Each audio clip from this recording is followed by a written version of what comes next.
Welcome in, Slumpbusters. It's time for episode 95 of the Slumpbuster podcast. I'm your host, Juju Talk Sports, and my guest today is going to be Mr. Kyle Ledbetter, the host of the Take It Easy podcast and the moderator behind one of the best IG pages you can find, Comical_Sports_Memes. On today's episode, we talk about the NBA playoffs, give you an update on Major League Baseball, and talk the latest happenings in Julio Jones and the Atlanta Falcons. But before we do that, folks, it's time to give a shout out to our partners. Caveman Coffee Co. Caveman is a fantastic single source, single origin goodness from a company with impeccable taste and ethics. The people behind it are beautiful souls, and the coffee is delicious fuel for the never-ending quest to do better, be better, love harder, and enjoy deeper. Guys, I tell you, their Nitro Cold Brew is the perfect blend of energy and refreshment in the morning.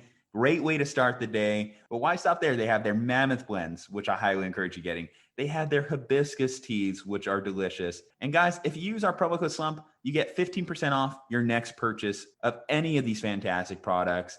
cavemancoffeeco.com, promo code SLUMP. Guys, don't be a chump. Use promo code SLUMP and get yourself a case today. Alrighty, guys, it's time for the episode 95, Kyle Ledbetter, Take It Easy podcast, Comical Sports Memes, Juju Talk Sports, hashtag Bust the Slump. Enjoy.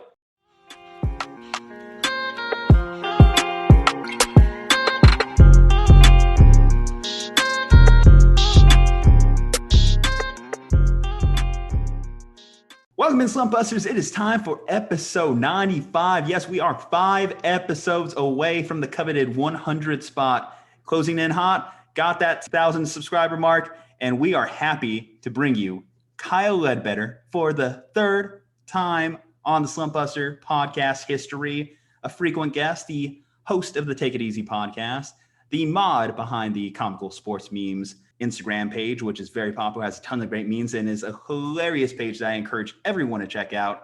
Kyle, how are you doing this fine morning, sir? I am doing fantastic, Juju, and third time's the charm, so I've got good feelings for this podcast here today. I love what you're doing here with Slumpbuster, and I'm happy to be back. Well, we're happy to welcome you back. Even though you say third time's the charm, I felt like the first two went well. Other than your Josh Allen take, I think everything's been up to code.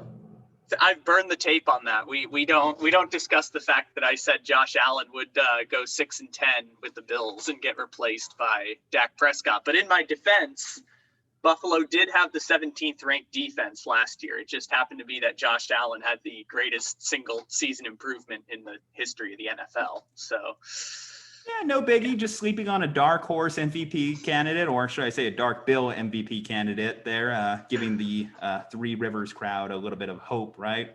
But Buffalo, they were a great story last year. Though I got to ask, and one of the funny things that we kind of like talked about, like heading into this episode here, was it bad that I completely forgot that there was playoff NBA games going on right now as we're about to record? It depends. So I've had this thought about sports recently because sports landscape is changing with generations right in front of my eyes at the very least. And one of the things I've kind of realized is that other than football and to an extent the NBA, like there's just a lot of niche sports now. Like some people can't follow 12 sports at one time. It's really difficult for me to try and care about Phil Mickelson playing in the PGA Championship and try and watch playoff hockey first round and try and watch 4 NBA playoff games. Saturday was kind of a little too much for me. And so imagine people who also tried to watch UFC on Saturday or tried to watch the big boxing match. Like there's so much going on.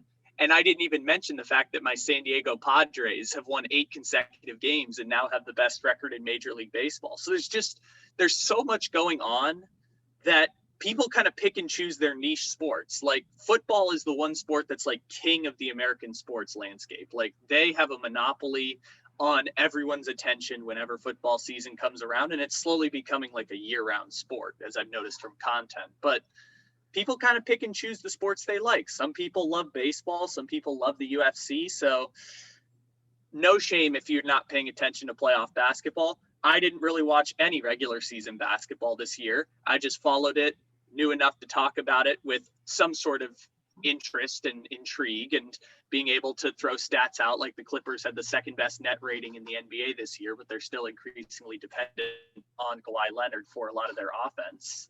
But other than that, I wasn't watching as many of the games. So to your point, pick and choose your sports and pick and choose your spots to come in. It's not that weird if you're not watching playoff basketball.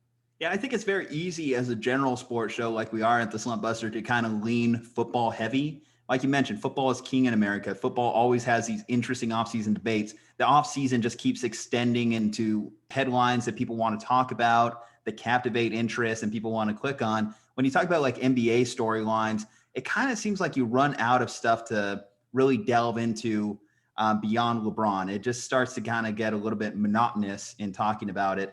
And also too, like you just have these storylines that, I don't know, it just feel almost hollow in a way in the NBA. Like they don't really like have the real like depth that I look for, like that some of the NBA or the NFL stories have. Like just look at the schedule release.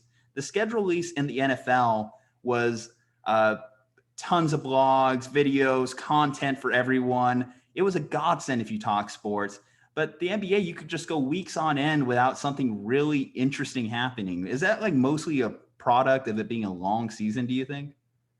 I think 100%. Like baseball and basketball, and to people who really care about regular season hockey, I think they all experience the same thing. And to an extent, European soccer and football have kind of figured this out better than everyone else, where their game days are like events. For football, you can carve out one day of the week and you can sit down and watch football. And if you like Premier League soccer, you can carve out your Saturday mornings every week and watch Premier League soccer and know everything there is to know about the league. And so I think because there's so much content, and the fact that we're now growing up in the first generation where like there aren't a lot of casual sports fans because there's just so much content out there to consume. I think that you're definitely right on about that idea of the NBA regular season. It's hard to sustain meaningful conversation because it drags out for so long. And I'll never forget the moment when I realized that. It was last year, right after the Super Bowl, and I was trying to get back into NBA basketball. And this was the first time we'd done a podcast during the NBA regular season. So I was watching it more as an analyst than as just a fan watching basketball. And I realized, wait a minute, nothing matters. Like I'm trying to talk about Chris Stapps and his return to New York as like a whole topic for the day. I'm like, wait a minute, this game does not matter at all. And so I think basketball is kind of in that same place where all you can do is drum up more stuff about the MVP conversation for a few weeks, or Rookie of the Year and awards like that, which is why I propose we should make 6 or 7 more NBA awards so that we have more conversation to talk about. But people tried to create Chris Paul as MVP one week and Steph Curry's the MVP the next week because it's content. It's the same thing that's happening with Julio Jones in the NFL right now. I don't think Julio Jones is going to leave the Atlanta Falcons, but it's content for the next 2 weeks. So there's this interesting balance that comes up in basketball that, you know, Jokic was the MVP the entire way, but we kept making a conversation out of different people winning MVP because without talking about that, I don't know what else there is to talk about until we get to the playoffs and we actually can see the matchups in the brackets. But the regular season in the NBA is totally irrelevant. Yes. Yeah, I mean, literally, I think I watched the opener Clippers Lakers, and that was it. That was it until like now. And now pretty much the only thing I have to really look into the playoffs for is my Nets hate train. I guess there was a Twitter poll that came out like a little bit ago that apparently the Nets have surpassed the Lakers as the most hated team in the NBA.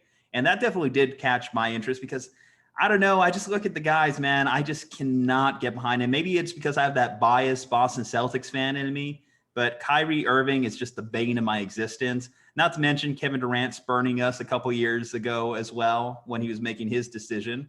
And then, James Harden just being James Harden. I mean, I guess I'm close to Houston. So, yeah. I actually saw James Harden's last game as a Houston Rocket. So, just points, throwing that out there. Yeah, and think about it this way, though. For the last 5 years, these guys have all been in their prime. And who are 3 players that have universally been more critiqued than Kevin Durant, Kyrie Irving, and James Harden?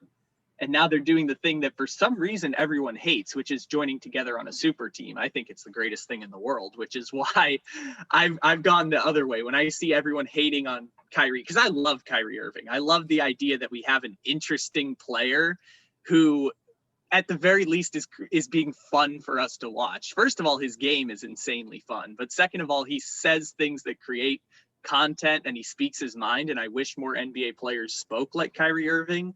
But the fact that these guys are, at the very least, you have a very strong opinion either way about Kevin Durant, Kyrie Irving, and James Harden. So it's understandable that they're the most hated, but I also suspect that for people on the other end, they're probably one of the most loved teams, especially me, who watched that Celtics-Nets game and found myself giving a little fist pump every time James Harden hit that step-back three-pointer or Kyrie hit a floater over Robert Williams in the paint. If we had Jaylen Brown, Celtics in 6, I'm just saying. No, I'm kidding. See, how sad does this make you feel that that NBA Twitter is basically treating you like the Orlando Magic right now? Like, you guys were almost going to win game 1, and they're like, oh my God, the Celtics might win game 1, but they're just waiting to put you out of your misery at this point. Yeah, I'm just hoping that some locker room combustion happens between those four. Mid game 3, maybe somehow there's a Kardashian mixed in the middle somewhere. I just need that kind of like drama. If I'm going to get anything out of the Nets season, I think that has to be the basis for my enjoyment of it. But ultimately, I think it would have been nice if my Celtics were a legitimate threat to take them out. I gave up on that, even though I was tempted to throw down a bet because I'm like, weirder things have happened potentially. I was just kind of like thinking stylistically, the type of team Brad Stevens has put up against, like, has done well against a team of the Nets accoutrement in the past. But when you just look at just how loaded it is, James Harden's finally not bad. Kyrie's actually there. And Kevin Durant's not injured. When you have all three of those working in tandem, it's just a very hard combination. Hell, do you think they still give LaMarcus Aldridge a ring just for shits and giggles?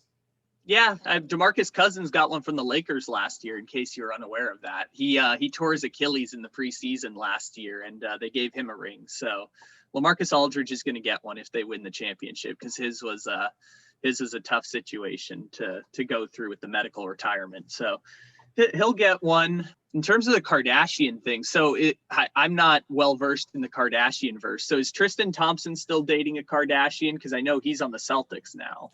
No, that one I believe ended in an ugly fashion as of a couple years ago. I believe he was dating Chloe. I believe, forgive me if I butcher these names, folks. I'm not a big consumer of the E Network. If you notice, this is a sports podcast, just typically. Oh, understandable. Crossover. But this is a funny.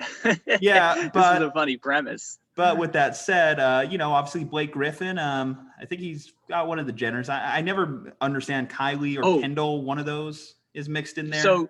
So Kylie is with Travis Scott, I think, and Kendall is now with Devin Booker. So I think she went from Blake Griffin to Ben Simmons to now Devin Booker. So I think the Suns are the ones who are cursed right now, which, to be fair, they play the Lakers in the first round, which is a tough break for them. But I think the Suns have the curse right now. Well, we know how the Suns like to break their locker room curses, as evident by some podcasts that I don't know if I should mention on this show. I mean, we are the Slumpbuster. We do go a little lowbrow from time to time. I don't know if you remember their team bonding experience that was reported in the bubble as of this past season. No, I don't know if that rings any bells. I think I remember what you're talking about. I don't know how lowbrow you want to go, but I think I remember something in the back of my mind about what you're talking about. Well, it wasn't as lowbrow as that same girl on the Odell Beckham Jr. episode of their podcast,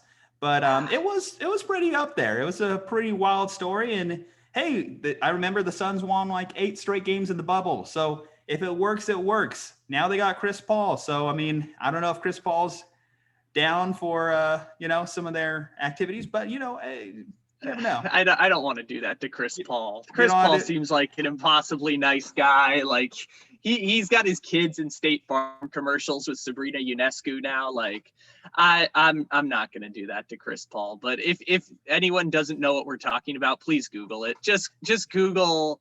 It's worth a Google. What do you even Google? Like Phoenix Suns Barstool video? I don't even know.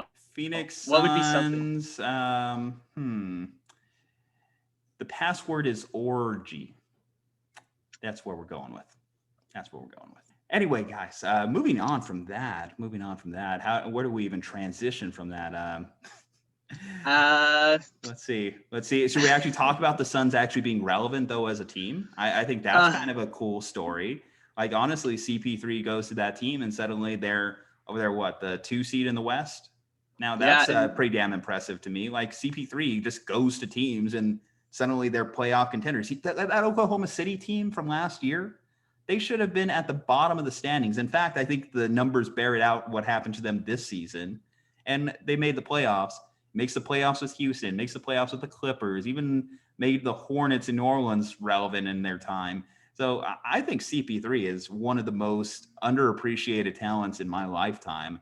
And I do got to give him some serious credit. Whenever I think about him in like my all-time player rankings, as people are talking about Russell Westbrook as a top 2 point guard of all time, I'm like, well, Chris Paul, I feel like has done it in a different way, but I feel in a higher level. Chris Paul is one of the more fascinating stories of our lifetime. And one of the things I've talked about on our podcast recently is that the NBA is in a transition period right now. Like there's these players from, I guess, our time of the late 2010s where you have LeBron, KD, Steph Curry, Russell Westbrook, James Harden, Kyrie Irving, Damian Lillard. All these guys are starting to exit their primes. And then we have the younger generation entering their primes. Anthony Davis, Giannis, Joel Embiid, the Joker. Kawhi Leonard's kind of a tweener right now, and Jimmy Butler's kind of a tweener, but they're kind of firmly in their primes. But then you just have Chris Paul, who's just this weird mercenary at 36 years old, who just goes from team to team to team and makes them instantly relevant. And one of my favorite stats that I saw is that Chris Paul would have had a 50-40-90 season, which is 50% shooting from the field, 40% shooting from 3-point range, and 90% at the free throw line, which I think only 2 players did last year and 4 players would have done this year if you count him. But he didn't get it only because of half court shots. If he had taken his end of quarter half court heaves out of his shot chart, he would have been a 50-40-90 player. And so Chris Paul, while he definitely was not the MVP this year, makes it so that they at least have another option other than Devin Booker. Devin Booker's shot numbers are down this year, but his field goal percentage is up this year because teams have to respect Chris Paul as a scoring threat for the Suns this year. Yeah, still thinking about Lob City a little bit, but he might not be the most valuable player, but I think he's one of the most influential players on a team's success. And I think that definitely is something that I really like, just adding to his resume, just like what he's been able to do with these teams in the later part of his career, because I was not sold on a guy like Devin Booker. Like, I get it. The guy was a scoring machine, putting out lights out numbers, but I've seen so many, and I think this is a larger problem for like what I kind of don't really get into the NBA nearly as much as a lot of other analysts and a lot of other sports shows, is I see the rise and fall of so many of these guys who just put on these ridiculous numbers and then just kind of fade off, don't really do much like in terms of like their actual success or winning important games or in the moment. The league's been obviously dominated by LeBron James, the Warriors, that combination for the last couple of years with no one really breaking into that tier. And it's just nice to see a guy that just kind of, even though he doesn't have the prettiest stat lines in the world, like just every time he goes to a team, like you could just see the change is just so noticeable. It's so apparent in like how the culture kind of shifts around him. I think Devin Booker definitely, we'll see how he benefits from this long term, because obviously Chris Paul's future could be anywhere, any number of teams in the next couple of years. But I definitely do think that if Devin Booker can actually learn this season, take it into next year, yes, he can be one of those top 10 stars for the next 10 years. Yeah, I agree with you on that. Although you did hurt one of my sensibilities when you were talking about the transition of the stars, because I do think as great as LeBron is, as great as Kevin Durant is, as amazing as James Harden is, and as fun as Steph Curry was to watch this year, the best basketball player in the world wears 34 for the Milwaukee Bucks. That one I do have to throw out there, that the man at 26, 27 years old has established himself as the best, bar none, basketball player in the world. And that is Mr. Giannis Antetokounmpo, the Greek freak, who clears out at the end of games in the end of game 1 against the Miami Heat, so Chris Middleton can hit game winner shots over Duncan Robinson. But Giannis is one of those guys that he is going to be the face of this next generation. He is the LeBron of the next generation. The 2020s belong to him, and with time he will then transition between himself and Luka and maybe Zion Williamson, because Zion Williamson is incredible. But those guys are the young ones who are going to end up coming for Giannis. But of Jokic and Anthony Davis and all those guys, Giannis is the man right now. Well, I mean, I have nothing against Giannis, but I think definitely what's going to long-term seal his place in NBA history and his place among this generation of talent is obviously him breaking into that championship tier. Obviously, he hasn't even made it to a finals court yet at this point in his very young, developing star career.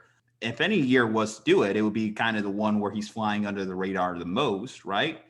Arguably. Like, is there any chance you give them against a team like the Nets or even the 76ers, who I've always appreciated how their size seems to do a good job on a guy like Giannis? I have consistently said that there are 5 teams that can win the championship this year: the Clippers, the Lakers, the 76ers, the Nets, and the Bucks. And now I feel most confident in those 3 teams in the East more than I do the Clippers or the Lakers, even though I still think they're very good and have star players that can contribute big minutes. But you could toss up those 3. I have no idea what's going to happen between the Sixers, the Bucks, and the Nets.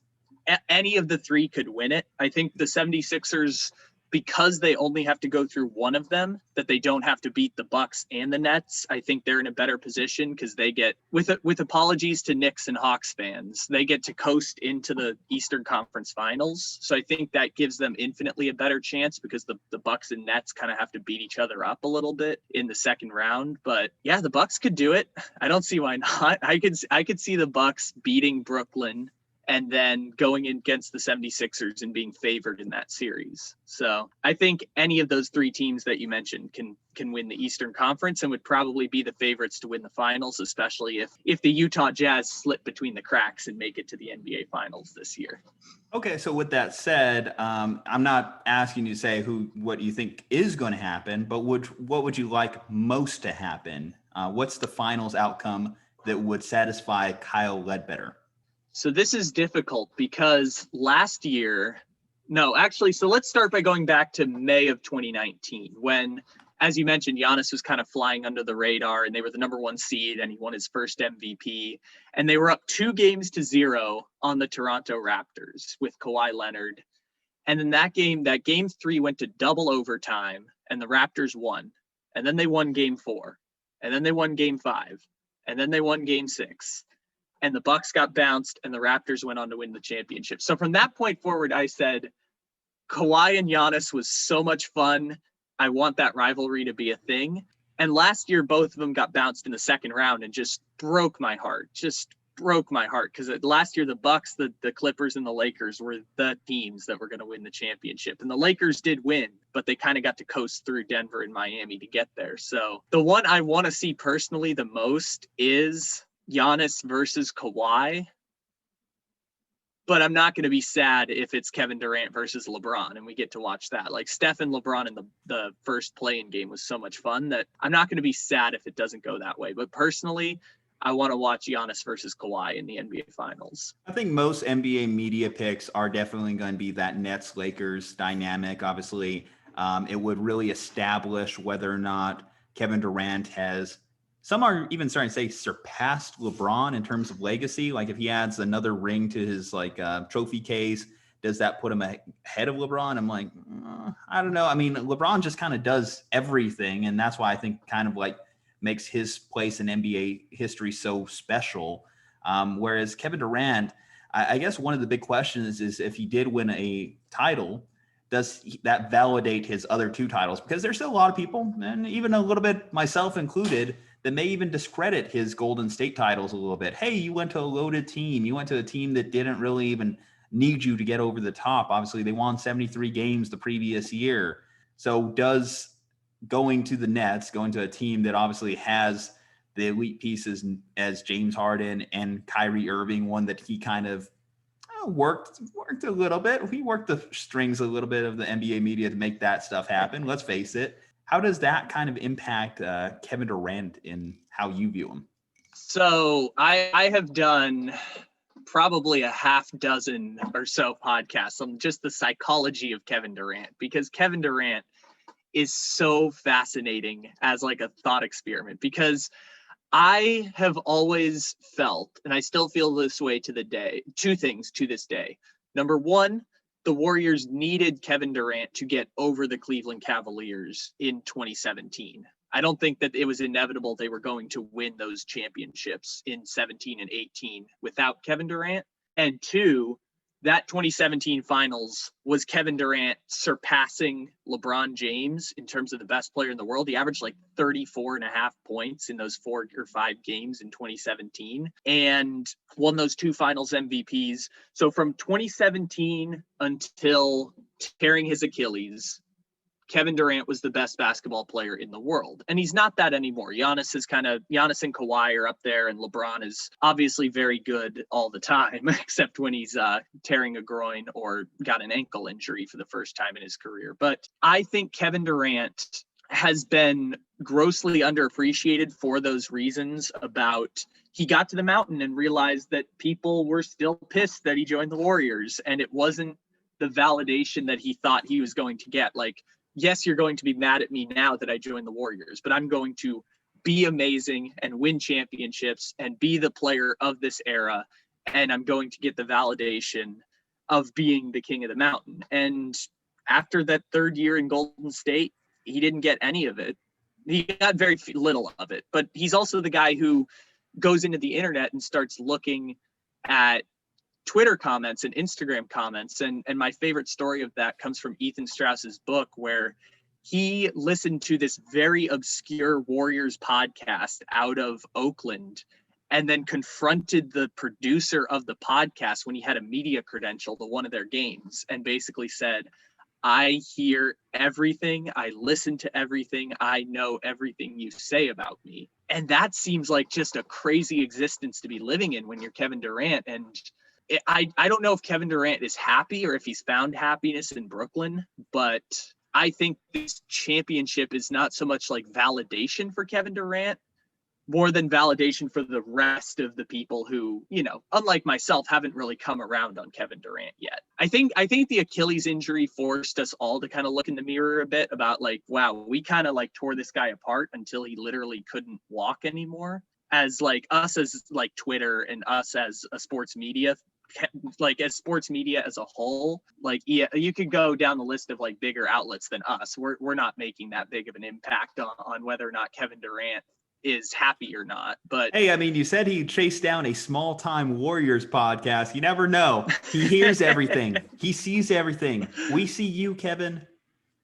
Dropping those DMs. Maybe come on the pod. Dispute me. I don't know.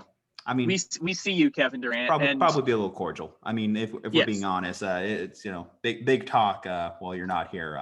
You are a very big man, and your feet scare me. Honestly, if you've ever seen Kevin Durant's feet, they are the thing of some nightmares. His legs look like that ore behind you in your background right now. Like, it is ridiculous how big and long those dudes' feet are. Like, it is scary. it looks like almost like a Jimmy John's French bread.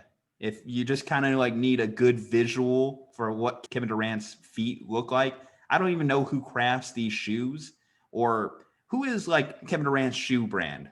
Do we know that? So Kevin Durant is Nike. Nike? Yeah. So just think that there are some poor children slaving away in another country to make these just monstrous shoes for Kevin Durant, and only Kevin Durant.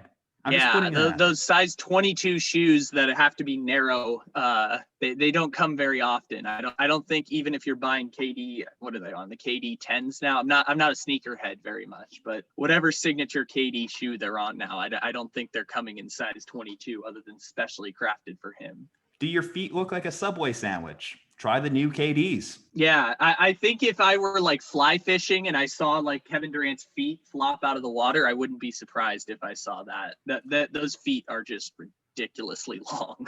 If I was trying to be a banana for Halloween or something like that, and I wanted some banana shoe, I think that those would be a good fit.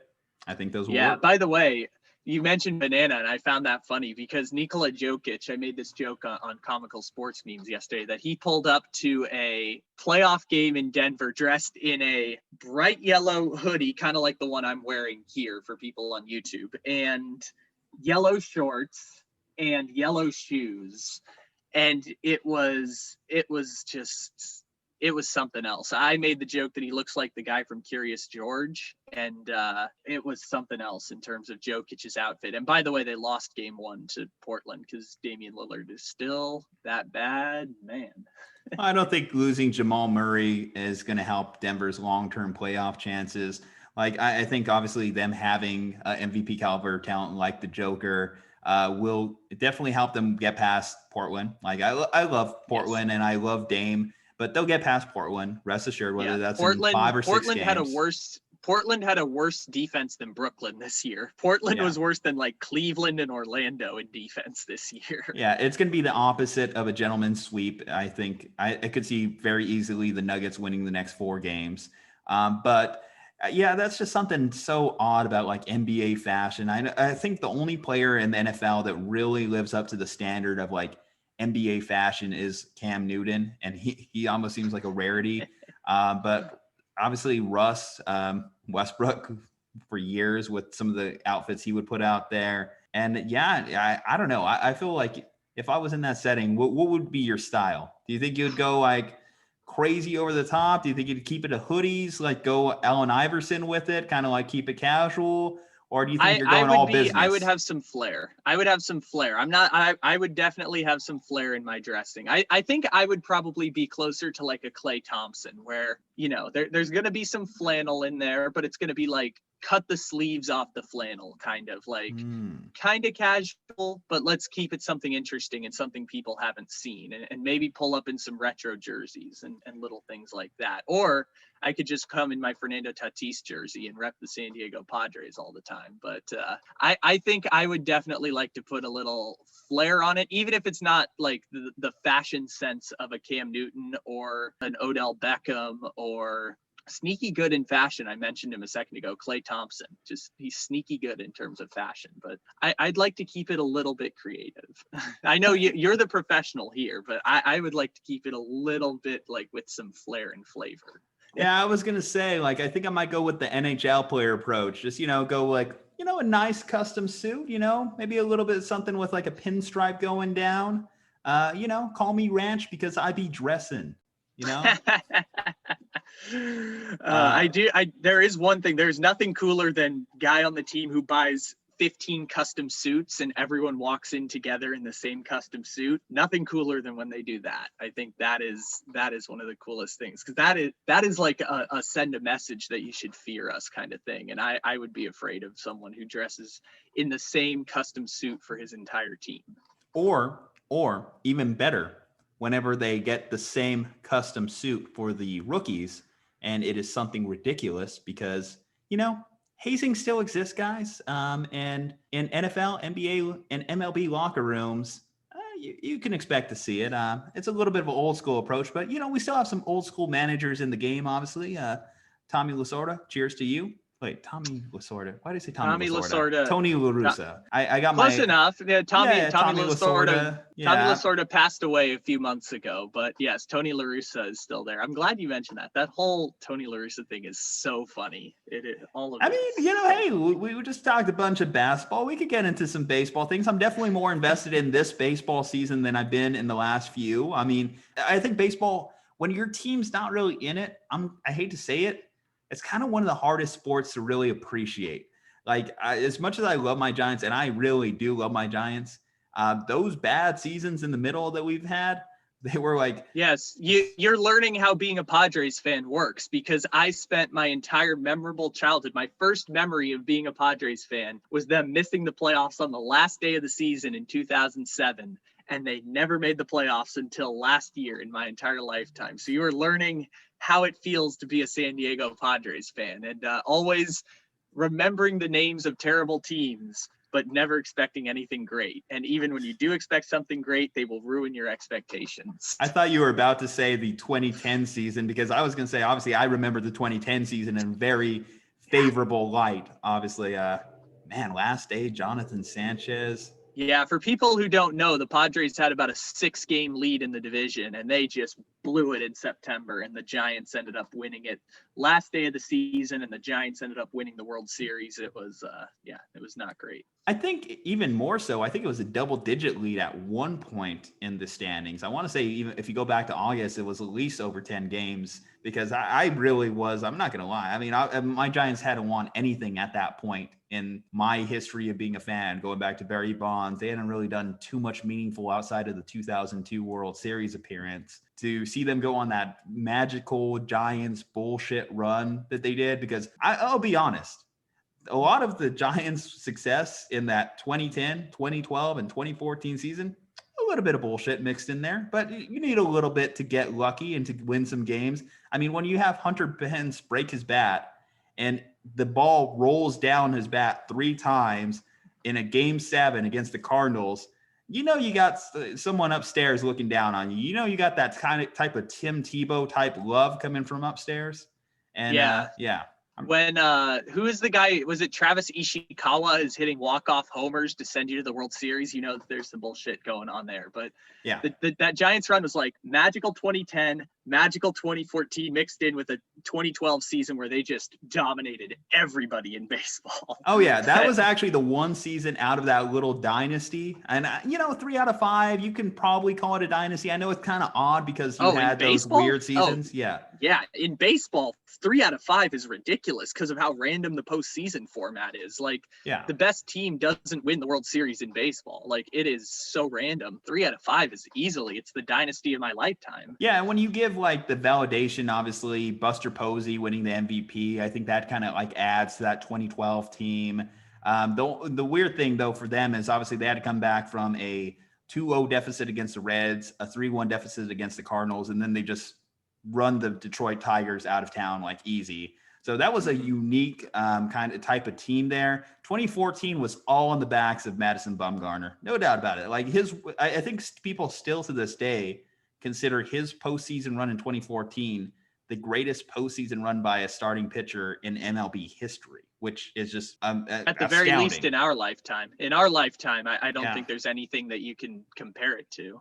Because he had over 50 plus innings. And then when you consider that game 7, when he pitched the 5 innings, he did it on 2 days rest. And when you think about last year's World Series, where you have Blake Snell that can't even make it past the 6th inning, that's just so uncharacteristic. Something that we might not really even see again with how baseball's current state is kind of moving. I saw you got lucky and got to go even to the Padres Giants game from a couple weekends ago. That's a really cool thing. I still, regrettably, I still haven't even been into our stadium. I still haven't been into Oracle Ballpark, and it's one of the beauties of baseball. Like when you talk about like the arenas of sports, I think baseball has some of the best cathedrals in all of the sporting landscape. If I'm going to live in Northern California for a couple of years, at the very least, I have to go to one Giants game. I had to get to at least one Giants game if I'm going to be in Northern California. So it also happened to be that the Giants beat the Padres in the biggest loss of the Padres season by 6 runs. So that was a tough one to witness, but we won 8 in a row now, even without Tatis or Will Myers or Eric Hosmer or Jerkson Profar or Jorge Mateo for about half those games. And the Dodgers over there winning, I believe, 6 in a row, 5 in a row themselves.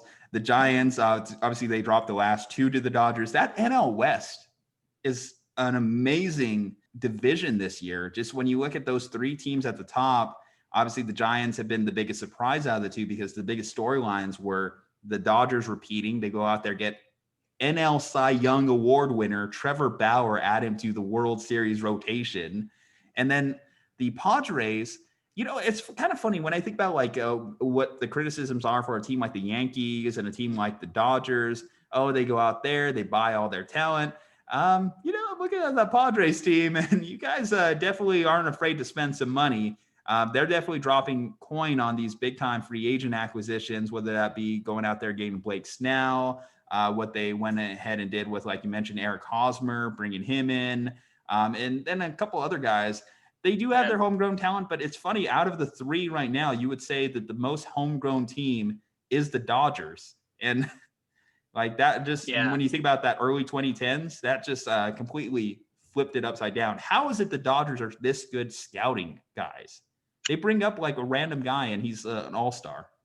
I think the Dodgers have done two things better than everyone else. And this goes back to the Tampa Bay model, because Andrew Friedman was the guy who built the 2008 Tampa Bay Rays, the ones that had like Joe Madden and David Price and Ben Zobrist and Evan Longoria. So they built that team with the lowest payroll in the AL, and they lost in the World Series. And then he goes to the Dodgers.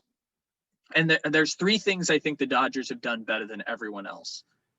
First of all, when they have really good prospects, they don't trade really good prospects. And I have a question for you on the Giants later on that we'll get to in terms of really good prospects. So when they have Cody Bellinger, who they know is going to be amazing, they refuse to offer him in any trades. When they traded for Machado, when they traded for Yu Darvish back in 2017 and 18, refused to put Cody Bellinger in trade talks, and then he ends up winning NL Rookie of the Year.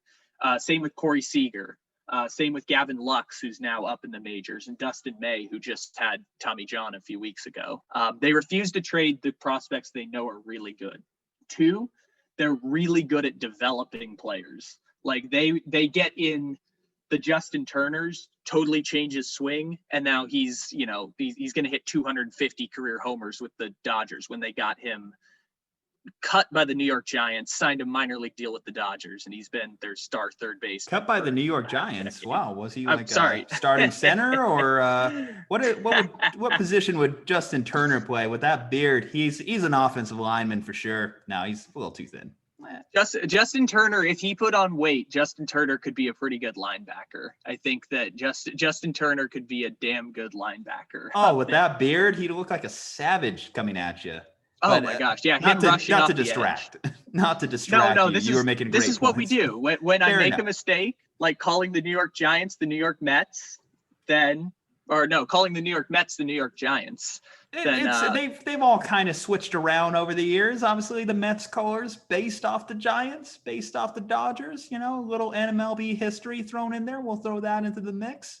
Yeah, San Francisco Giants used to be the New York Giants once upon a time, but he did not come from San Francisco. He came from the Mets. And the other one is Max Muncy. Max Muncy being a guy who was cut by the Oakland Athletics, out of baseball for a whole year, signed a double-A deal with the Dodgers, and hit 30 homers his first year in the majors with the Dodgers when he barely made the opening day roster. So they're good at developing talent and reforming players that don't have value. And the third thing, they've got more money than everyone else, and they know when to make a Mookie Betts type move. They're very strategic. They don't always spend the big money. When they trade for Yu Darvish, it's only for 2 months. They're not going to give Yu Darvish the long-term contract. They're just going to use him as a mercenary. When they trade for Manny Machado, yeah, they would have liked Manny Machado back, but they weren't going to pay $300 million for it. But when they got the chance to get Mookie Betts at a discounted rate, and all they had to do was take on David Price's terrible contract and trade, Alex Verdugo, who's looking all right, and Jeter Downs, who is one of their lower prospects, but is now really good. They made the move very strategically for when they went and got Mookie Betts. So to your point about the Padres have new ownership. And the new ownership for the Padres is more willing to spend money on Will Myers, Eric Hosmer, Manny Machado, give Fernando Tatis a $340 million contract, and trade for Yu Darvish and the $60 million he has left on his deal. So yes, I don't know if the Padres are trying to become the new Dodgers or if they're just trying to maximize this winning window while it's open. But I have a great baseball team, and I have never been able to say that in my entire lifetime. Hey, do the Miami Marlins fans, I know there's not many of them, but do the Miami Marlins fans complain about what they did in the 2003 season to acquire all these talent, spend big, and win a title? No, because titles are forever. Titles are what it's really all about. So if you go all in on 1 year, that's all that matters. And, obviously the Padres have a great base.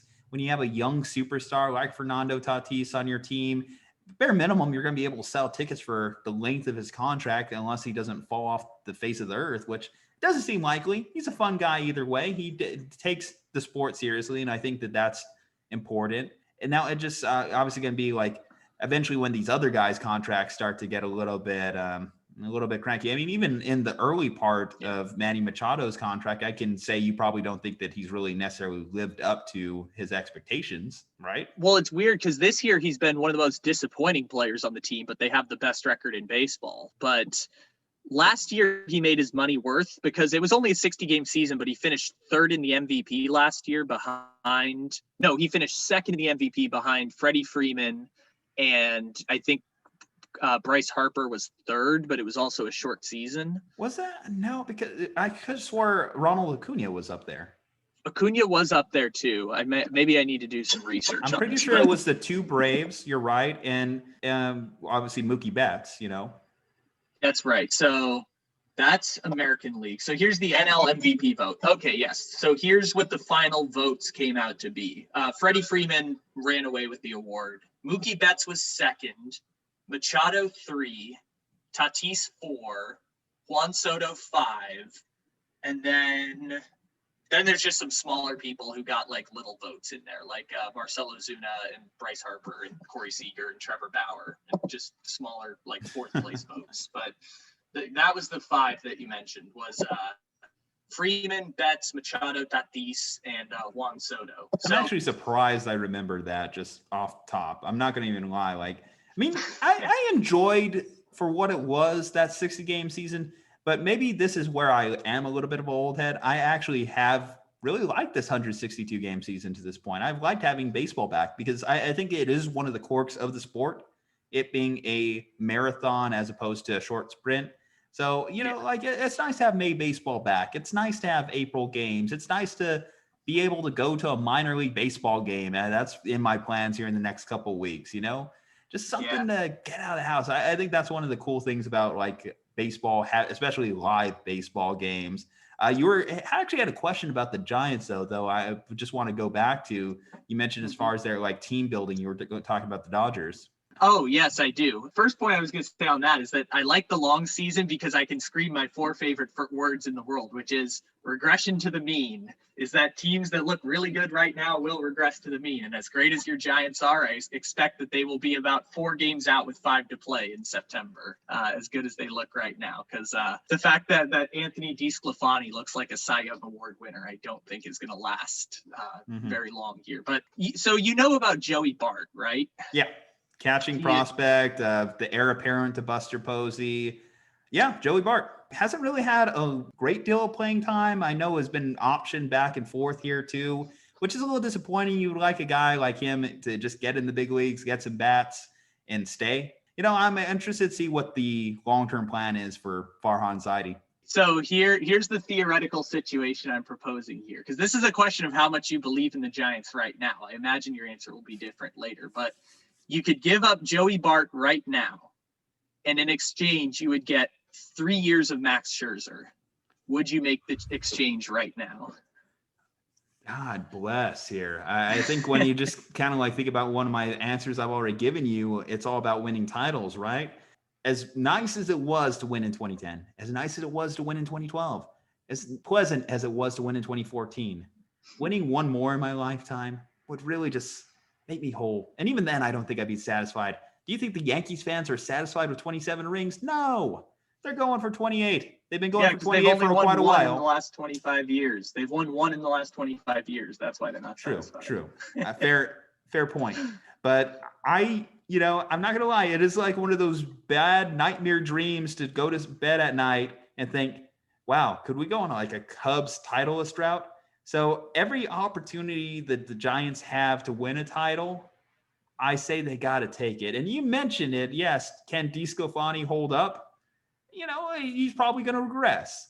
Can Alex Wood keep pitching at this level? Gossman, these guys were cast-offs by other teams. And I do think that if Farhan was kind of a stock trader and he was investing in just kind of like daily stocks, I think he'd be one of the best, honestly. What some of the baseball decisions he's been able to find, some of the guys that are just literally off the scrap heap, like picking up Yastrzemski's grandkid, picking up some of the pitchers they've added.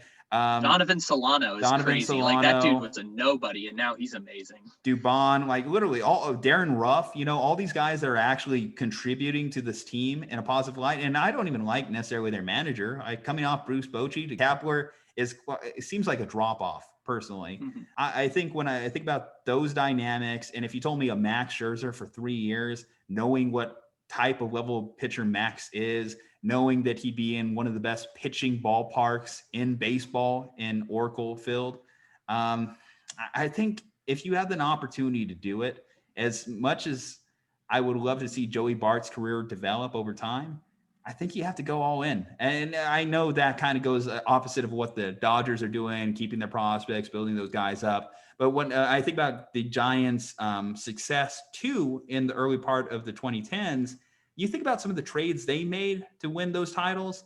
Marco Scudero, get rid of Colby Culberson, when you think about Tim Anderson, traded away for Freddie Sanchez, Heath Embry, traded him for Jake Peavy. These guys that just contributed and made the Giants a World Series team, and there's no doubt about their impact. Hunter Pence, we traded Tommy Joseph, who was supposed to be, again, another big-time catching prospect for us, had Big Thumper written all over him, potentially moved Buster Posey to first, and he never really panned out. But you know what? Hunter Pence did for us in those couple of years. So I think, proven products. I mean, we talked about it with like the draft. How many of these guys are going to be like proven products in the NFL? You just give me a guy that has a career resume that I can look at. No, I agree with you on that idea. Is for guys because the San Francisco Giants, they spend money like the Dodgers, but for the past few years, they've kind of been retooling and rebuilding, and this is what you have to do. I've always laughed that they still have Brandon Belt rolling out at first base, but you know what? He's actually really good this year, and it's kind of weird to see that career revitalization. And I've seen rumors that they might be in on Carlos Correa this offseason and trying to, build out an actual winning roster for next year and try and see what this year becomes. But I think Joey Bart, everything I've been told about Joey Bart is that he's awesome. And he was, for those losing seasons you talked about that were really hard to sit through, he was the prize that you got in exchange for those losing seasons. He was the number 2 pick in the draft. He was the best batting prospect. I think the first pick was Casey Mize that year. So he was the best batting prospect in the draft. He's this guy that's been developing for the Giants is this is the future of San Francisco. And this is the thing I grapple with the Padres all the time, because we have this gigantic farm system right now. And, we're sitting on Mackenzie Gore, and we're sitting on CJ Abrams, and we're sitting on Robert Hassel. And I look up and I'm like, where are they going to fit in the starting rotation?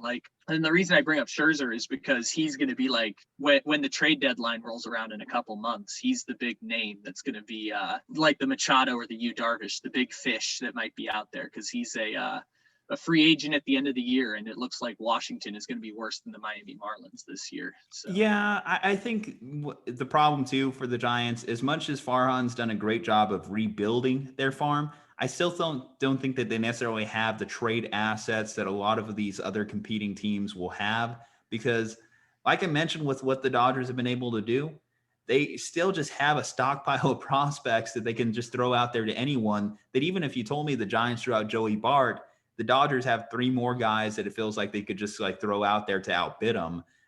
You'd have to get into the point, well, do I give up Joey Bart and Heliot Ramos? No, then you're really putting yourself in a tough position that is really going to be hard. It sucks because I would love the Giants to have a premier hitting prospect come up, because we haven't had a homegrown talent really come out in quite a while. Brandon Belt and Brandon Crawford were our last 2 big time hitters to come out of our farm system. When you think about Buster Posey, he obviously had his big rookie year. Belt and Crawford came out in 2011, but since then it's kind of been a wasteland. Yeah, I mean, most of the guys who are having success aren't really our guys. They're usually they're guys who were in the Rule 5 draft or just sitting out there on waivers. As much as your Scrumptious grandkid has been a great story for us, he's 29. 30, he's an old guy. He's an old prospect. So they do need to get younger. They do need to get a Fernando Tatis. They do need to find their Corey Seager, their Cody Bellinger. And I think when you talk about them pursuing people in free agency, a common theme for the San Francisco Giants has been we're just left at the podium. We didn't get the rose, as their former GM Bobby Evans used to say too, whenever Bryce took his talents elsewhere or John Lester decided to go to Chicago. It's just hard when you consider like added factors that I'm sure you're well aware of. Obviously, California income tax compared to others, that is a factor too, particularly in the Bay Area as well. And when you look at just where the Giants were to one of the worst hitting ballparks, which obviously I think has changed because of the way the game has changed. Now everyone's hitting for power these days. Brandon Goff. Except this year, for some reason, where the Seattle Mariners, I think their team batting average is like 190 this year. So yeah, I mean, they're not hitting much, but they are still hitting it hard. They had to really nerf the balls, apparently, is the phrase I keep hearing too. Obviously, we've seen 6 no-hitters, which is is it 6 or 7 now? Because it didn't Kluber throw one the other day? Yes, it's 6, and you can make a case, and I guess this is another sports debate. Madison Bumgarner, 7-inning no-hitter. Count it? I'm not going to not count it. I'm not going to be the person who tells Madison Bumgarner his no-hitter doesn't count. That man just goes in the offseason and chops wood in the middle of North Carolina. Like, I'm not going to be the person who tells him his no-hitter doesn't count. Yeah, worst case, probably best case, honestly, is he just spits a snot rocket at you. That's probably the only thing that would happen. You're talking to a man who's so tough, he will date someone with the same name. You ever hear about that story? Madison Bumgarner dated a Madison Bumgarner. That is, I don't know. Is that a kink thing, or is that just like his just weird luck there? But yeah, there are a few things I know about Madison Bumgarner. Yeah. And it's only weird if he put out one of those mirrors like American Psycho and just was looking at himself the entire time while it was happening. That would like really the Alex Rodriguez one, or like Alex Rodriguez kissing the mirror and then taking a photo of it. I think that one, that would be the same kind of vibe. But I know Madison Bumgarner, World Series, chops wood, dated a Madison Bumgarner, and got hurt doing, I think, dirt biking. And then that kind of effectively ended his Giants career. You know, he had still a little bit of success here and there towards the end. I always told myself too, he was going to throw a no-hitter. He was always flirting with it constantly. And now it sucks because his only career no-hitter is this weird asterisk mark one compared to others. But, oh, well, you know, he still got it in our books at least. But, you know, speaking on that no-hitters thing, like what do you think is going to be the final total we end up with? I mean, we're in May and we have the 6.5. If we count Madison Bumgarner and say 7, I'll go 9. Because this is how these numbers kind of work. Like, probabilities kind of throw people for a run. And while I do think there's been issues with like the dead ball this year, which MLB admitted they did change the ball in the level of the laces, and I don't know the exact words behind it, but they did admit that they tried to decrease the amount of offense with that. But people also as a nerd in terms of this analysis thing, people don't realize that just because someone throws a no-hitter yesterday doesn't make it any more or less statistically likely that a no-hitter will be thrown tomorrow. I think that we're just having a strange run of no-hitters in a row, and I think that it'll slow down, and we'll go 2 months without a no-hitter. I think that that's a very real possibility in the near future. So I'd say there's probably 2 or 3 left in the tank, probably the rest of the season. Kudos to the managers on these teams, though, for letting their guys roll. Obviously, I joked about the Blake Snell game pulled in the 6th inning of a World Series do or die. And yet you have managers who are actually letting their guys go for a no-hitter, which is a personal accomplishment. You know, I know we always downplay personal accomplishments in some of these sports. Obviously, Mercedes with his home run personal accomplishment. We've kind of danced around that one too. I came out and I say my only real problem with it is just you're attacking a guy on your team, you know, very publicly. Like if he did it behind the scenes, I guess I would have really had no problem, because even though I have my disagreements with the unwritten rules as a whole, I think they are game phased out. I could see where a guy like Tony La Russa, and we do have to give respect to who Tony La Russa is. He is a Hall of Fame coach. He's a Hall of Fame manager, won a couple World Series, so he knows a little bit what he's talking about. I guess my thing on it, and this goes for any sport really, if you don't like it, stop me, you know? I do want to laugh at Tony La Russa a bit because I was laughing at that story last week. This is kind of a bad joke, but it's like Tony La Russa has just gotten drunk and he's driving and he's passed out in his car at 5 a.m. and he's been pulled over by the police like he was one day before being hired by the Chicago White Sox. So we're seeing him parked in the wrong side of the road. And then when the car crash happens, we're surprised that the car crash happened. Like, we knew this was going to happen when Tony La Russa, 78-year-old Tony La Russa, becomes a manager of a bunch of 20-something-year-old Black and Latin guys. And so it's just, we knew this was going to happen. It happened with Yerman Mercedes. I thought it was going to happen with Tim Anderson. And then Tim Anderson came out after and said, like, he's basically like the dad and we're the children and we don't listen to the dad. And I'm like, oh, okay. So they're just not listening to Tony La Russa at all. This is a total train wreck. And it also came a week after Tony La Russa did not know the extra inning rule about runners on second base. Mm-hmm. And so he put their star closer, Liam Hendricks, on second base to do the pinch runner thing in the extra innings. But he didn't realize that pitchers don't have to do it. He could have put Jose Abreu, the guy who got out before the pitcher, in that spot. By the way, he plays in the American League too. So he's also just thrown away his DH. And he put his closer out there to run the bases and then didn't realize. He's like, oh no, yeah, I didn't know that we could put Jose on second base instead of our star closer and have him run the bases. So, well, that is embarrassing. And that's definitely going to be a little bit of a thing that people kind of hold against it. But again, respect, Tony La Russa, he's done this for a long time. The White Sox are relevant this year. They are a contending team. There's a long season. They're having these disagreements in May. Who knows? Maybe they can move past it. As Tony La Russa put it, some of his players, they have lockers. He has an office, and we all have had disagreements with our bosses over times. It just, I think, this is a mainstream public profession, and, that's why we're able to pick it apart a little bit more.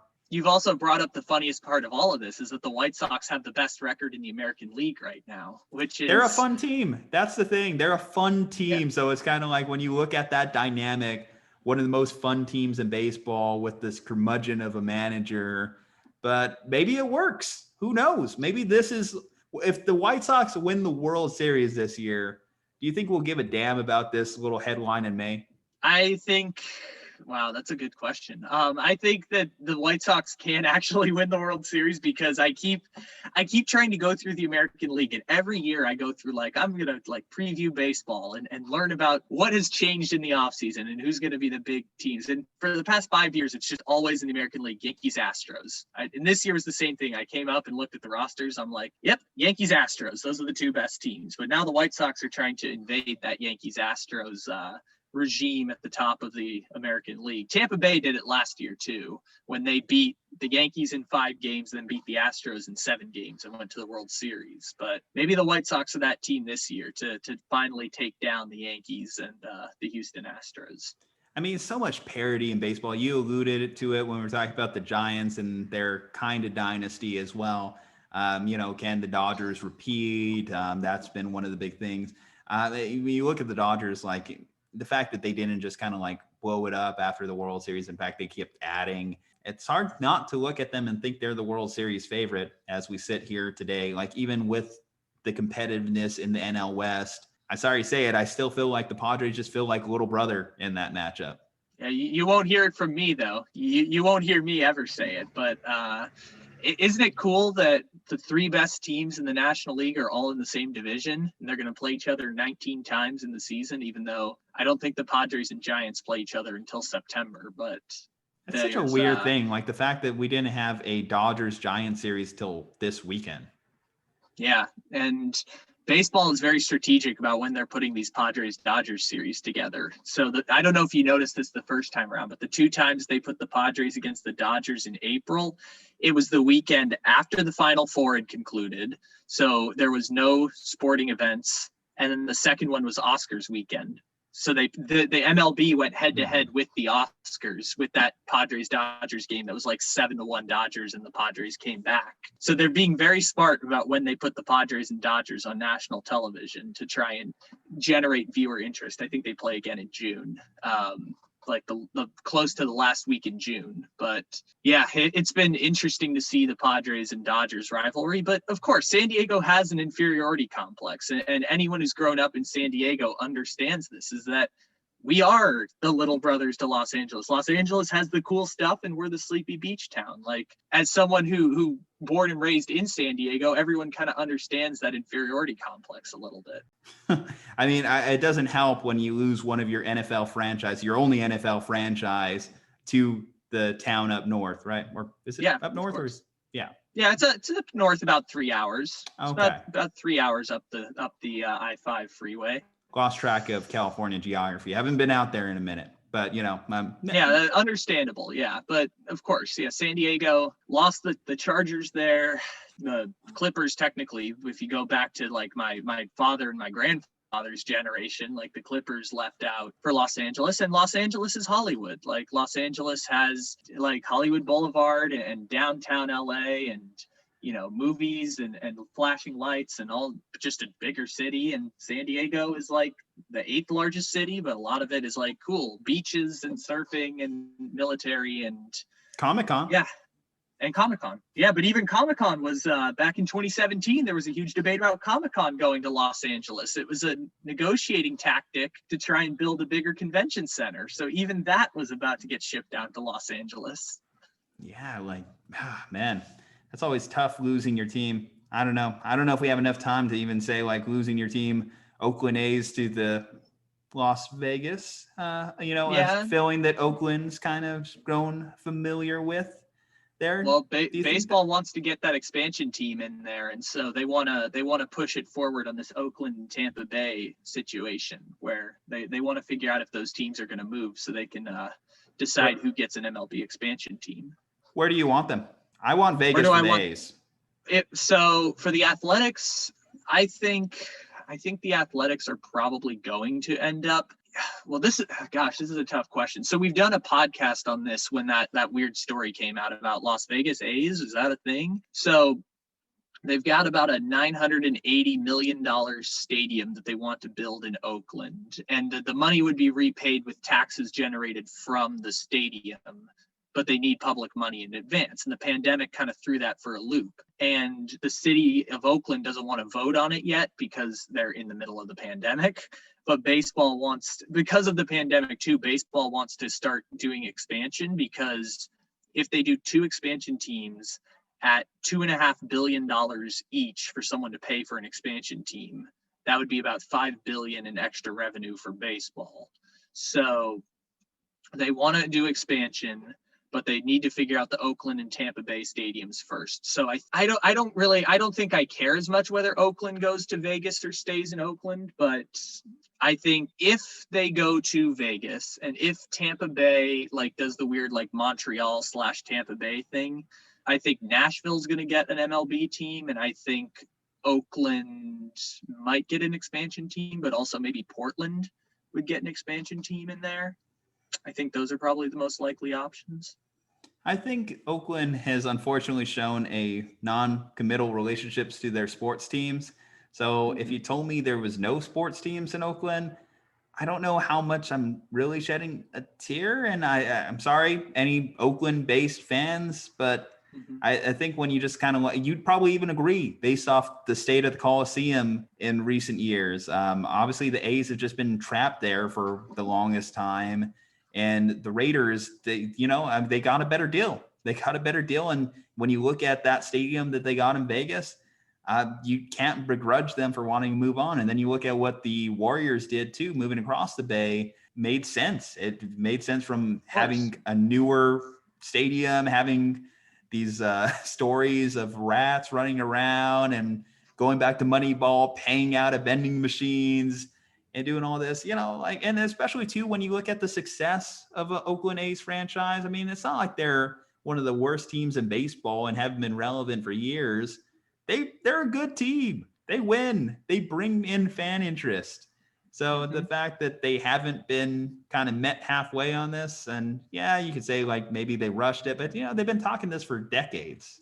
It's not like you it's brought just up a thrown great at. point. Yeah, It's ironic that Oakland and Tampa Bay, the two franchises that have like the least spending power in baseball. I know Oakland's owner is richer than most, and there's this interesting thing between that Oakland's not happy about. But it's the fact that the teams that spend the small market money are the smartest ones, and that they've been engulfed in these stadium battles for years it's kind of ironic, isn't it? Like Oakland pioneered Moneyball and Tampa Bay mastered it, and now these two franchises are the ones that might be ready to move out. And I think Oakland, different than like the Chargers and the Rams leaving, I think Oakland, again, I'm speaking for Oakland here, I think they kind of get it. Like if Vegas is going to pay $2 billion for a totally like gambling money funded stadium, like the Raiders didn't have to spend a dime to build that stadium. And the Warriors are going to get the last good plot of land along the San Francisco Bay to build a totally privately funded stadium. Well, Oakland just can't compete with that. So they kind of like, yeah, we get it. Like we can't compete with that. And we know that Oakland is becoming gentrified and other difficult things that, are I need more nuance and information to discuss in depth. But yeah, I think Oakland to a point kind of understands that this is where it's at. And I don't know if they want to spend taxpayer money on the Oakland Stadium because even if it's going to be repaid through taxes generated by the ballpark, I think it's a tough sell, especially at the start of the pandemic. And I think ultimately it makes sense that they'll leave because they're just running out of time, and baseball really wants to start expansion. Yeah. I mean, it's exciting if you're one of these cities getting talked about, but it must be an interesting side of the coin to be on the cities where you're talking about a team leaving you. As someone with that type of experience growing up in San Diego, and perfect topic to run. And on January 15th, 2017, when all of our hearts were broken and we threw eggs at the Chargers team facility, probably shouldn't incriminate yourself. That's vandalism. Oh no, not me, Kyle. Not me personally. Oh, okay. No, of course not. No, you look like an egg thrower. You look like one. I thank you. I'll take that as a compliment. Can I offer you an egg in these trying times? An egg to throw at Dean Spanos's head would be very good. But yeah, the Chargers, as someone who gave up his Chargers fandom after that fact, and feels much happier and more secure in their life because he doesn't root for a loser. I think that yes, it's tough on a city to lose a team, especially for San Diego, where San Diego has surfing, but so do other places, and they have military, but so do other places. San Diego's identity, like a lot of these smaller cities and sleepy beach towns, a lot of it comes from the football team and the baseball team. That's why it's so cool that the Padres are one of the highest selling teams in baseball right now in terms of merchandise, in terms of selling out every Padres game. They can't even sell single game tickets because they only have season tickets right now for, 15,000 people. It's so cool to see. And there's like a giant mural in my backyard, like right down the street from where I live. There's like this 20-foot Tatis mural now. Like, it's so cool to see that San Diego has a team that is nationally relevant and they can all rally around it like they did with the Chargers. Yeah. With that said, Sacramento, Orlando, buckle up. You're next.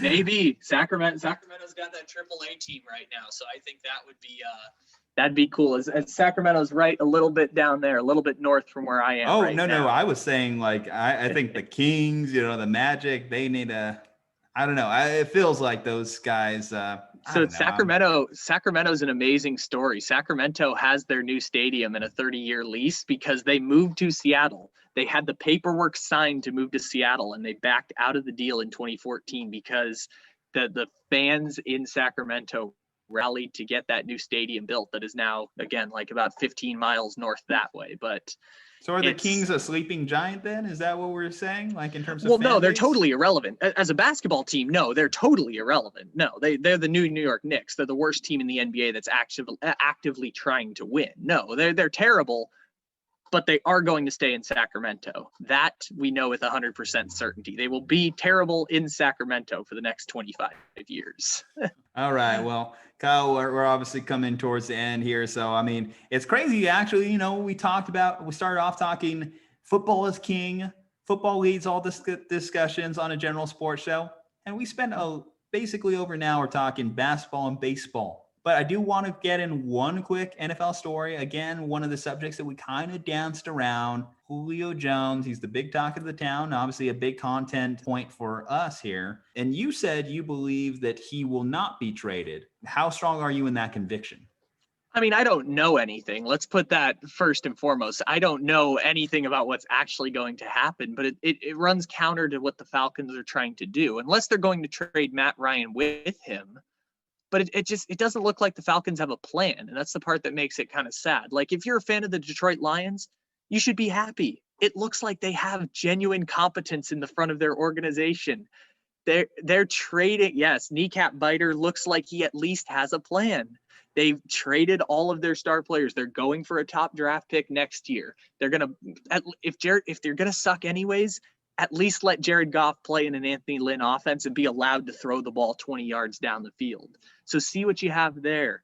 Get those extra draft picks. Like, draft an offensive lineman with your first draft pick in Penei Sewell. Like, you at least look like you have organizational competence. I look at the Falcons with a new head coach in Arthur Smith, which the hiring is fine. I understand what they're trying to do. I was just a little confused when they made the hire and it was announced, because I felt like it ran counter to what their roster looked like right now.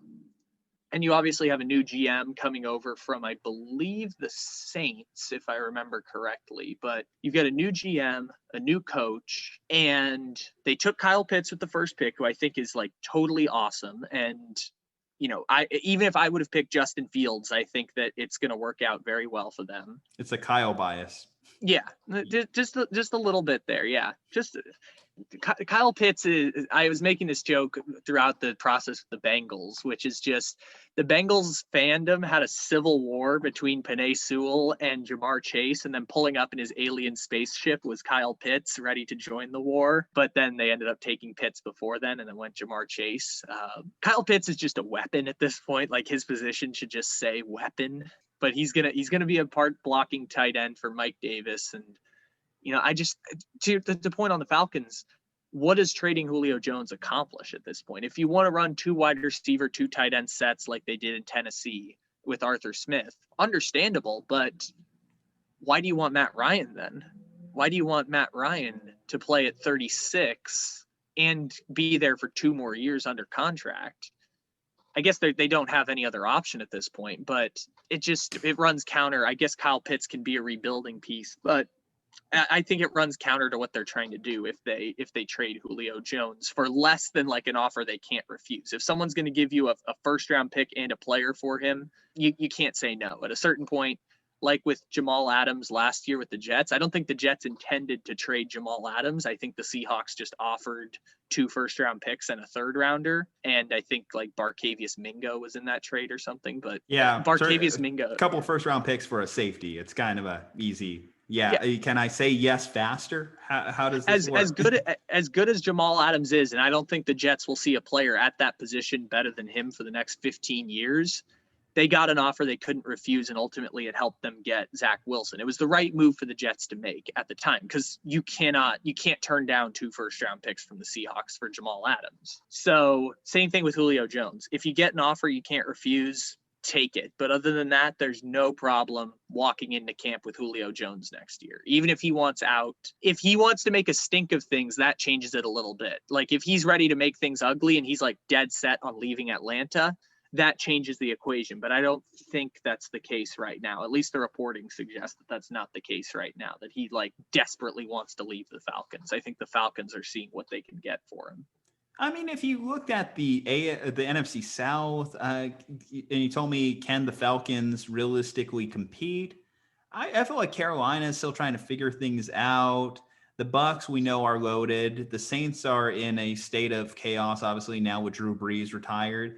So if you gave me a lineup that featured Matt Ryan, Julio Jones, Kyle Pitts, Calvin Ridley, Mike Davis, a serviceable back, you know, I think that's a team that can compete, at least offensively. We saw that one of their big fallbacks was their defense last year. Can that continue to develop? They got a little bit better towards the end of last year, which has been a constant theme for the Falcons. They seem to get better at the end of the last 2 years. Can they do that from the start? Not start 1-7, 1-8, really utilize, like you said, the couple good years of football that I think Matt Ryan does have left. I feel like we always constantly kind of just forget about Matt Ryan as like one of the better quarterbacks over the last 10 years in the league, just because, I mean, let's face it, he was an MVP. He's been to multiple NFC championship games. I feel like kind of like in that Chris Paul thing we were talking about at the start of the podcast, I feel like Matt Ryan's career is going to be very underappreciated when he's gone. And I feel as though he still's got at least one more playoff run in him. I don't know how deep of a playoff run, but I believe he has one more playoff run in him. He just needs to have the right scheme fit. Scheme is really what has made Matt Ryan's career. When you talk about that Shanahan offense in 2016, can Arthur Smith be able to devise something similar? Obviously, surround him with the best weapons you have. So like you said, does it make sense to trade Julio? Not really. Not really, with given the moves that you made in this year's draft, getting Kyle Pitts and adding him to the roster.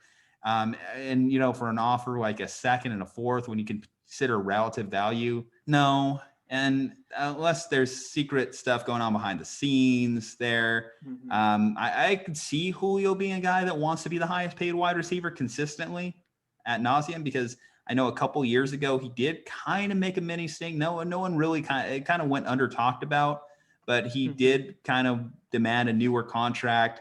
I think it's just because Julio kind of, when he does it in the nicest way. He doesn't do it in an Antonio Brown style way. But he does care about his money. Let's not make any No, he was very polite here, about folks. it. You are correct. He was very polite when he's like, hey, I know I have 2 years left on my contract, but could I please renegotiate my contract? He was very nice about it. And the Falcons, that's a good way to do business, because Arthur Blank is different than most owners in that way, in terms of the way that he, at the very least, gives the appearance of doing business for the Falcons. It looks like they do things, for better or worse, differently than a lot of teams do. So he's extremely loyal. He's extremely transparent. And he's like, at least from what I've gauged, he's someone who's like, was very open. Like, I'm going to let my football people make the football decisions. Like, we could trade Matt Ryan, we could trade Julio Jones. I'm going to let the football people I hire make the football decisions, which is, I hear that, I'm like, that is excellent ownership. That is exactly what I want to hear from my team if I'm rooting for them, is that the owner's going to let football people make the football decisions and he's going to step back.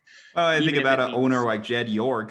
Jed York, after the Harbaugh years, realized, I'd probably have to not be as involved. Now he's just on Twitter during draft day, and that's fine, because plenty of owners are on Twitter during draft day. Jerry Jones tweeting from a yacht, or that weird room that I joked on draft day. Their draft room looks like what happens when you die and they have to decide whether or not you're going to heaven or hell. This is the room that you see, is that Cowboys room with Mike McCarthy and Jerry Jones. No, if they have another bad season, it's going for hell in a handbasket for Mike McCarthy real quick.